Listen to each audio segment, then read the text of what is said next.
That's all real nice, but how do you create a forest? How do you get from bare ground or damaged ground or farmed ground or grazed ground, whatever condition you're starting with, how do you get it up? How do you build into a forest? It just doesn't jump out of the ground into those sophisticated layers.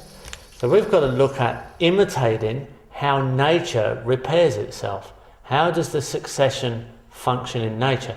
Now that's not such an exciting study for most people.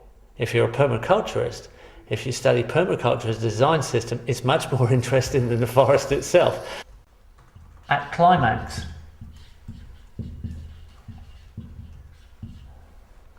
the support species are only 10%. And at climax, the fruit trees are 90%, or the productive trees, let's call them, are 90%. We've not only filled the space, we've stacked it in layers. We've kept the layers full with the fast-growing support species. We've switched the spatial relationship. So these trees have nurtured the productive trees into existence. That's exactly what happens in a natural forest. There is an exchange between the pioneering weedy type species, which are actually fast carbon pathways, building soils, structuring soils, fixing nitrogen, dropping organic matter to the soil, building up soil life, and they time stack out of position as the climax forest comes in, which is more sophisticated, not such fast carbon pathways, but end up as more sophisticated in their end result. Now, but this is our own design. We've designed this around the functions of nature. So we can come in and we say, this tree can be cut for mulch. And we've chosen species where that tree will regrow again. So there is selected species that will pollard, they will regrow. Now the mulch that came off there goes to a fruit tree. Every one of these species here can be cut, or most of them. Our preference of support species is that they can be cyclers of organic matter, and we can speed that cycle up. Something else is going on. When you cut the top and take that mulch over to your fruit trees, which are very close by because they're all interacting together, you've planted them all as one system, the root zone self-prunes as well. And you now, not only have you mulched the trees with nitrogen-rich mulch, you've actually fixed nitrogen into the soil.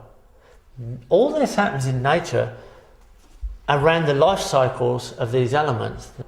But you can orchestrate those cycles so you can speed it up. You can actually improve forest ecology. You can make systems more productive, more fertile, and richer than nature itself. It doesn't matter which climate it is. It doesn't matter whether it's desert, it doesn't matter it's tropics, it doesn't matter it's temperate or subtropics or island landscapes near the ocean. This basic system, this basic mimic of the pioneer weed functions, reparative mechanisms of ecology, works to create sustainable, long-term, permanent, productive forest ecologies that we can design. We can do it. We just have to put the right elements to work for us. And it will go on indefinitely.